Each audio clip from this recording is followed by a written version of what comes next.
Hello again, everybody, and welcome to the Pip and Dodds podcast featuring the star of the show, Gary Ellerson, outstanding football player for the Badgers and the Packers. He is a terrific sports talk show host on The Fan, 105.7 FM, 2 to 6, The Big Show they call it, and with Leroy Butler and Dennis Krause on Spectrum News 1, the Packers football show. We're delighted to have him with us. John Dodds is the Packers historian. They don't get any better, and we are just delighted to have your company here with our partners at WisconsinSportsStream.com. And our very special partners, our sponsor, Professional Construction, Inc., PCI, 15 years in the making, and they are the very, very best.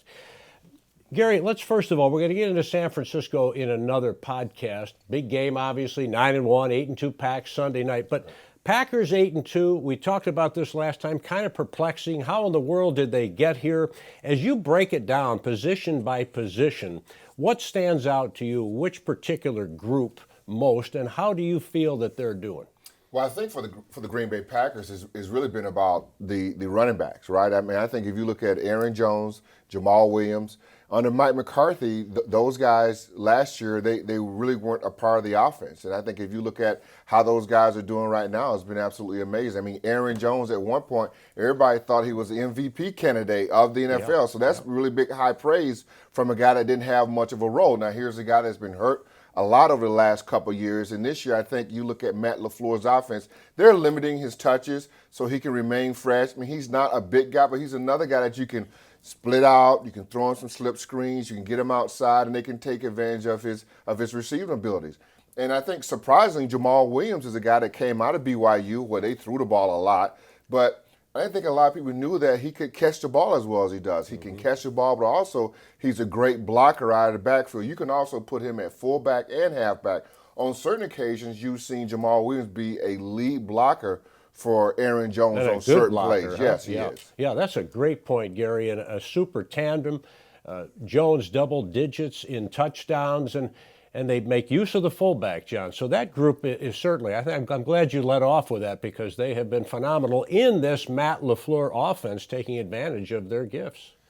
It's been a fantastic year in terms of health, and the offensive line has been extremely healthy, except for Lane Taylor. But what happened? They plugged in Jenkins, and then Turner, they plugged in the right guard. And Bulaga and Bakhtiari, when they play, good things can happen. So I agree with Gary, the running backs, you don't have to get Jones injured by overusing him. You can't overuse him. He's a smaller back. But Jamal Williams has been fantastic. I remember when Jamal Williams was drafted, Brady Papinga called in from BYU saying, "You got one heck of a back. I've watched this guy play all the years at BYU. He can catch the ball. He picks up the blitz. He's just your kind of an Edgar Bennett type running back, kind of a jack of all trades kind of guy." And Matt LaFleur and Aaron Rodgers obviously getting on the same page, Gary, and I think it's paid dividends for the offense. Assess the season so far of Aaron Rodgers. I think it's been a mixture of both. I think what you're seeing is Matt LaFleur's offense and how he wants to do things. I still think you're seeing some of the things that Aaron Rodgers like. I think you see more of the things that Aaron Rodgers like when Devontae Adams is in the game. Yeah. And that's a lot like the Mike McCarthy's old offense where, okay, Devontae is singled out here on this guy. I know Devontae's beating him. I'm throwing to him anyway. And that's kind of was the McCarthy theme of the offense. If you look at what LaFleur wants to do, LaFleur really wants to get the ball out of Rodgers' hand quickly, into the flats, to the running backs, quick slants, those types of things. So I think you see a combination of the two. And I think the marriage has been pretty good. I think early on we saw a little tit-to-tat on the sidelines with LaFleur and with Rodgers, but I thought it was all good as a work in progress. And sometimes you've got to have some agreements and disagreements to get to the promised land. I think we've seen them grow together over this season. And JD, you were saying this earlier as well, that LaFleur is going to back off at times and let Rodgers be Rodgers, and he has. So great mix, right? The compromise. Yeah, we were talking about this even in the summer when there was the dispute where Favre needed to be structured in the 90s. Holmgren did it. Favre needed to be structured again after he kind of Ray Rhodes and Mike Sherman kind of let him have too much freedom. Whatever he wanted. McCarthy, to his credit, structured the veteran, and structuring an icon is very difficult. And he did that again. He did that in 2006. And 2007, Favre had a near MVP year. But this one is a different type of structuring. This one is, we got to let you have the freedom to make plays and extend plays, but we're going to help you out a little bit. We're going to use the running game more. And it seems like Rodgers bought into the fact that it's the play action fake that increases the windows, holds the linebackers and makes the windows bigger. And that threat of the run really helps Rodgers. Rodgers can still, especially at home games, go to the line, do the chess match at the line, change the blocking schemes, change the plays. I talked to defensive players in the opponent locker room, and they just marvel at how every time they do something, he counters it and checks into something that will counteract that, and they just kind of, and then he smiles at them. So, but to LaFleur's credit, he's letting Rodgers be Rodgers, yet he's being a disciplinarian, but trying to help him out. It doesn't seem to be a battle of egos. Gary, Rodgers has been sensational in the sense that he didn't have Davante Adams for 4 games. As you're well aware, the team went 4-0, and LaFleur also using the backs. You bring that up, and there's so much wisdom in that because there's such a drop-off. The precipice is just crazy between number 1 and number 2. The tight ends are nothing to write home about. Tanyan was injured, still waiting for him to get back. He shows promise. Sternberger just getting back, the rookie high draft choice, number 3, I think, third round. So how in the world do you, when you look at that position, the receiver position, what goes through your mind, especially 6 games left, 4 are very winnable, 2 are going to be tough with the Niners and Vikings? Well, I think the receiver position, you got to throw Aaron Jones in there with that because when Davante Adams was out, Aaron Jones was your leading receiver. And so I think you throw him in the mix with that. And I think that's what makes this offense so diverse. You look at MVS, he's pretty much a home run hitter. And I think you've got to throw the ball to him at least 3 times a game, even if you don't hit him. I think it stretches his defense. We know what his speed is, and I think he can get a big play for you. And I think when you start looking at the other receivers, Geronimo Allison, I think maybe miscast in this offense. I don't think Geronimo Allison is your typical slot guy. Okay. And that's why he's getting beat up a lot. He's so tall and slim in the middle where he's not as quick, let's say, as the smaller guys that you have in that position. In that slot position, that guy's got to almost be like a running back, your Hines Ward, so to speak, or who just left us to go to Dallas Cowboys? That was Randall Cobb. Randall Cobb. You got to have those type guys that can maneuver in the middle of the field and quick. But Geronimo Allison's doing well in that spot. So you're asking a lot of him. He's more of an outside guy. So he may be miscast there. And I think when you look at Kumaro, he's more of an outside guy, but he stepped up and played well when he's had to. And, of course, Davante Adams is the king of the group.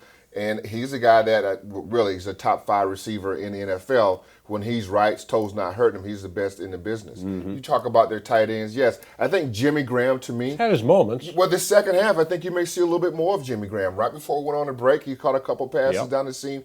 He's a guy that I think can get lost in this offense, can be a huge weapon for the Green Bay Packers come the second half. JD, let's go to the other side of the ball. The defense looked like world beaters for the first 3 games, and then again, just so many struggles. They cannot stop the run. 25th in total yards, 27th in yards per carry. That's going to be very big going forward. Let's start with what's up front. It's interesting you brought that up. The first 3 games, the defense forced 8 turnovers. All the games since then, it's been 8 turnovers. So they have 16 turnovers forced. But it's interesting, their offense doesn't turn the ball over. There hasn't been a fumble in 4 games. There hasn't been a turnover in 4 games, I believe. So it's that type of ball. The defensive line, when I look at the Packer defense, pass rush is the great deodorant. And the Smith brothers, they bring it. And I was talking to the Carolina offensive lineman, Van Rotten, and he was saying there's 2 of them. So you can't concentrate on one of them. The other one will burn you. So having 2 of them, that's kind of Clay Matthews' dream for the last decade is here's Clay Matthews. Everybody's been concentrating on him. He was their only pass rusher. who was on the other side? It was an injured Nick Perry. Whenever Nick Perry played, Clay Matthews was that much more effective, it seemed. But you're right, the run, I think the bye, Kenny Clark started getting nicked up. He had a very good game against Carolina, but he's got leg injuries. He's left a couple games. He's the key guy probably in the whole defense. But I think they will, and they've been looking. If you look at the internet for tryouts over the last month, it's been over and over big defensive tackles. Mike Pennell, who got signed by Kansas City. Then you have Packer, huh? Former Packer. You had other really big players who've been signed. They're looking for run stuffers. But on the other hand, you got to be careful who you cut, because a guy like Lancaster, you have to have a guy like that who makes minimum wage on your cap, because you can't go out in free agency and sign Amos and the Smith brothers and Turner without coming to the end of your cap, coming to the ceiling of your cap. You got to have some quality guys like Lancaster who can play. So who do you cut to add that? And so far they haven't found that one person that they want to cut to bring another person on, but to bring a run stuffer on. But the best run stuffer the Packers have is Aaron Rodgers and his offensive efficiency. If it's 21-3 at Dallas, the Packer defense can really stuff the run at Dallas when that happens. Yeah, time of possession too. Gary, the linebacking group again seems to be a sore point. We've talked about Blake Martinez, and you said it wisely. Look, this guy is a quarterback. He's really good. He's really smart, but makes a lot of tackles well beyond the line of scrimmage, and he doesn't seem to have much help around him. Can you see any way that coaching staff under the coordinator Mike Pettine can get that group to improve for the stretch run? Or will it be a quick exit from the playoffs because of the inability to be a top-level championship defense? Well, the only way to be a quick exit is the Packers lead the league in explosion plays, 25 yards or more. They give up a ton of them, but you don't score on them. So they're giving up big They're great plays. in the red zone. You're right. You're giving up big plays. They're able to tackle the guy before he gets in the end zone. Right? You're thinking maybe that luck is going to run out, but I think that's really, to me, I know they give up a lot of yards rushing, but the explosion plays are huge that they're giving up. Now, I think, to me, that's very dangerous, because then you're just one big play away from being out of the playoffs. I think that's where they have to get rectified. I thought we saw a lot of guys blowing some coverages here in the last 3 or 4 games. Can't cover that tight end again. They've got to get that cleaned up. They got to get that figured out here in the second half and get a handle on that. You're right. Tight ends been getting behind them, been bugaboo. Now the NFL's changed. You've got to have an inside linebacker that can cover. You look at the Raven Green guy that they used to have. I think they missed him a lot, where they can get him single up on a tight end and cover a tight end through the middle. They just don't have that anymore. That's not Blake Martinez's thing. That's not what he does. Owen Burks, they drafted him relatively high. You thought he'd be the guy that they can plug and play in that position. He hadn't really done that. So they've got to figure out someone maybe in the secondary who they can bring down in the box and have him cover. But teams are smart. When you bring that safety down in the box, what do? They run the football on you. So they've just got to get that figured out on how they want to do it. I'm sure Mike Pettine doing this bye week may have a couple wrinkles for you that he didn't have in the first half of the season, and they come out with something a little bit new and different. John, I'm trying to listen to what he has to say, because there's a lot of wisdom there from this former player, but he's looking so good. The jacket, everything is going on today. He's Gary Ellerson, 105.7 FM, The Fan, The Big Show, and of course the former Packer, the former Badger, also Spectrum News 1 with Leroy Butler, that football show with Dennis Krause, and we are delighted to have him. It's the Pip and Dodds podcast featuring Gary Ellerson and our sponsor, Professional Construction, Inc. Mike and Michelle Grau, 15 years, very family-oriented, very much into the community. We're excited about the partnership going forward. John, we're going to move forward on this defense and get to the back end. I know you've talked about the players there that you really like, the Alexanders of the world, the Kevin Kings, when he is healthy. How do you assess their performance to this point? I think one of the reasons why they give up the big plays, as Gary pointed out, they lead the league in explosive plays, is they play man and they gamble on it. That's Pettine's system, and it's, do you have a pass rush to get down? I know in the second half of get down on the quarterback, in the second half of Kansas City, they went zone, and they stopped Kansas City a little bit more by keeping all those speed guys in front of them. They did give up chunks of 11, 10 yards consistently. But their playmakers are Alexander, and Savage hurt his knee and his ankle at Dallas making that tackle. Hopefully the bye week gave him 2 weeks off that he could really come back, because he was very good the first 3 weeks, but he hasn't been as good since he returned.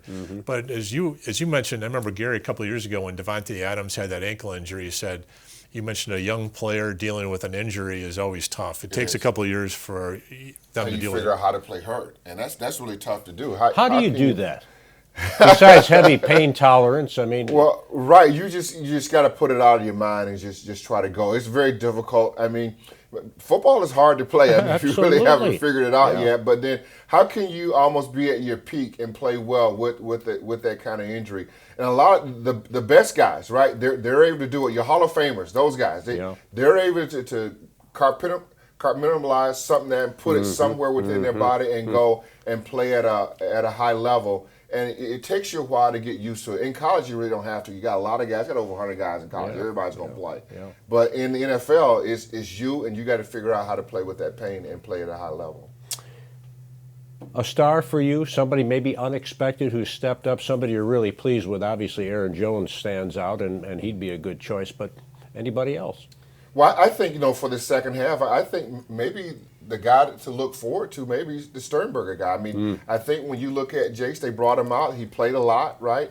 Right before the bye week. I think he may be a guy they try to get involved in the passing game. He's not a blocking tight end, but although they asked him to block in his last game, that's probably one of those things how they try the young guys and see if you do what they do. And he got his nose in there, didn't he? He did, really did. I was impressed. But his thing is getting up the middle and catching passes. So you may see something out of him in the second half. I'll tell you, it'd be nice you get tiny and healthy too, and all of a sudden the tight end, and you've got Jimmy Graham. But I can tell you what your thoughts are ruminating in John's head. So what do you want to share about anything? It's always dangerous. Yes. No, I agree with Gary. I think we mentioned this the last time in our discussion, our last podcast. Sternberger really surprised blocking. Not that he was an amazing blocker, but that he was willing to block, and he actually tried to get in and push. What the Packers need is to have him come out like James Starks out of nowhere in that championship run where Jackson and all the guys, Ryan Grant, they were all hurt that year, and Starks comes out of nowhere and was really a quality back for him in the playoffs. Sternberger really impressed at the Combine. I know all the guys, and I replay the Combine and always review it after the Packer draft. And he makes his wife watch it like 3 times a week. It's incredible, and Sheila does. She loves it. She embraces it. She's a saint, but that's another story for another show. That's another podcast. That's another show. Okay. Saints and sinners. But you look at the other guy that I would look at is that Kingsley Kiki, the defensive lineman. He really flashed, I thought, in exhibition, but I don't know who he was playing against. It could have been third stringers. He did. Yeah. And that's a guy who I think could take a step up. And because he hasn't played a lot, both Sternberger and KK would have fresh legs. So that means a lot when half the other guys are limping around. But it'll be interesting to see how the bye helped the overall team, because MVS had that nagging leg injury. We talked about Savage, the hand injuries to Martinez and to Bulaga. And Bakhtiari had the back injury. So the bye came at a great time, 8-2.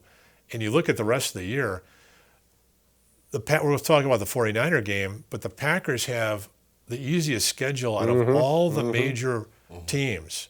And as Gary said, you said last time, you want that bye, you don't want that wild card weekend game, because that's against Minnesota, it could be against Seattle, it could be against San Francisco. You could have a 12-4 team, maybe not get a first round bye. Who knows? Well, it'll be a lot of fun going forward. We can't wait. Speaking of which, we're going to have another show for you coming up here, and we will talk about the showdown on Sunday night in San Fran between the 49ers at 9-1 and the Packers at 8-2 down. For Gary Ellerson, the former Badger and the Packer, and John Dodds, the Packers historian, Tom Pipins, you've been watching the Pip and Dodds Packer-centric podcast with Gary Ellerson, the star of our show. Here at WisconsinSportsStream.com. Thanks, everybody, and thank you, Professional Construction Inc.